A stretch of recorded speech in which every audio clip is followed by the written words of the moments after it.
एक बकरी थी, एक उसका मेमना। दोनों जंगल में चर रहे थे। चरते चरते बकरी को प्यास लगी, मेमने को भी प्यास लगी। बकरी बोली, चलो पानी पी आएं। मेमने ने भी बोला, हाँ माँ, चलो पानी पी आएं। पानी पीने के लिए बकरी नदी की ओर चल दी। मेमना भी पानी पीने के लिए नदी की ओर चल पड़ा। दोनों चले, बोलते बतियाते, हंसते गाते, टब्बक टब्बक टब्बक टब्बक। बातों बातों में बकरी ने मेमने को बताया, साहस से काम लो तो संकट टल जाता है, धैर्य यदि बना रहे तो विपत्ति से बचाव का रास्ता निकल ही आता है। माँ की सीख मेमने ने गांठ बांध ली। दोनों नदी तट पर पहुंचे।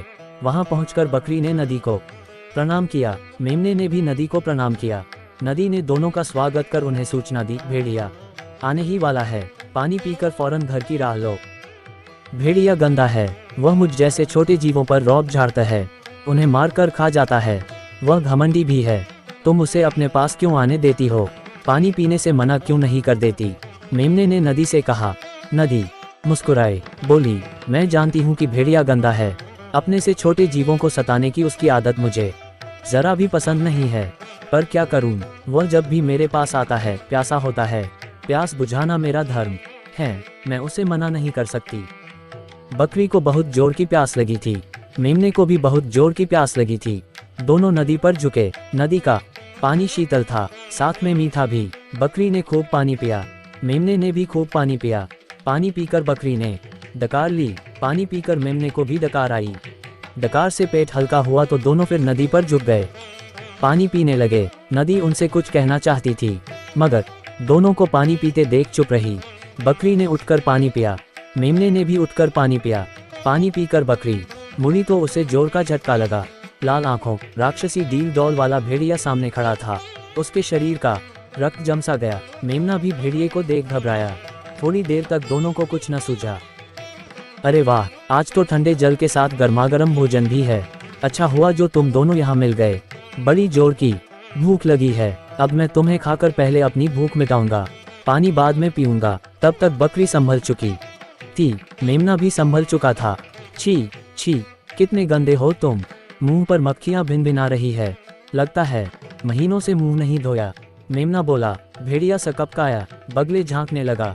जाने दे बेटा, ये ठहरे जंगल के मंत्री, बड़ों की बड़ी बातें हम उन्हें कैसे समझ सकते हैं।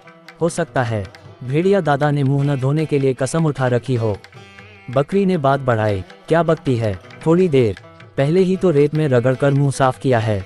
भेड़िया गुर्राया, झूठे कहीं के, मुंह धोया होता तो क्या ऐसे ही दिखते। तनिक नदी में झांक कर देखो, असलियत मालूम पड़ जाएगी, हिम्मत बटोरकर मेमने ने कहा। भेड़िया सोचने लगा, बकरी बड़ी है, उसका भरोसा नहीं, ये नन्हा मेमना भला क्या झूठ बोलेगा। रेत से रगड़ा था, हो भी सकता है वहीं पर गंदी मिट्टी से मुंह सन गया हो। ऐसे में इन्हें खाऊंगा तो नाहक गंदगी पेट में जाएगी, फिर नदी तक जाकर उसमें झांक कर देखने में भी कोई हर्जा नहीं है। ऐसा संभव नहीं कि मैं पानी में झांकूं और ये दोनों भाग जाएं। भाग कर जाएंगे भी कहाँ, एक झपटे में पकड़ लूंगा। देखो, मैं मुंह धोने जा रहा हूँ, भागने की कोशिश मत करना वरना बुरी मौत मारूंगा। भेड़िया ने धमकी दी। बकरी हाथ जोड़कर कहने लगी, हमारा तो जन्म ही आप जैसों की भूख मिटाने के लिए हुआ है। हमारा शरीर जंगल के मंत्री की भूख मिटाने के काम आए, हमारे लिए इससे ज्यादा बड़ी बात भला और क्या हो सकती है। आप तसल्ली से मुंह धो लें, यहाँ से 20 कदम आगे नदी का पानी बिल्कुल साफ है, वहाँ जाकर मुंह धोएं। विश्वास न हो तो मैं भी साथ में चलती हूँ।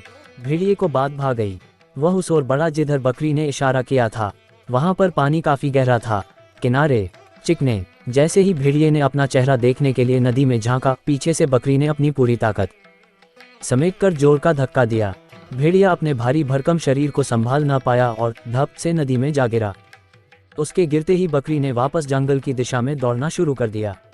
उसके पीछे मेमना भी था। दोनों नदी से काफी दूर निकल आए। सुरक्षित स्थान पर पहुंचकर बकरी रुकी, मेमना भी रुका। बकरी ने लाड़ से मेमने को देखा। मेमने ने विजेता के से दर्प साथ अपनी मां की आंखों में झांका। दोनों के चेहरों से आत्मविश्वास झलक रहा था। बकरी बोली, कुछ समझे? हाँ समझा। क्या? साहस से काम लो तो खतरा टल जाता है, और धैर्य यदि बना रहे तो विपत्ति से बचने का रास्ता निकल ही आता है। शाबाश, बकरी बोली। इसी के साथ वह हंसने लगी। माँ के साथ साथ मेमना भी हंसने लगा।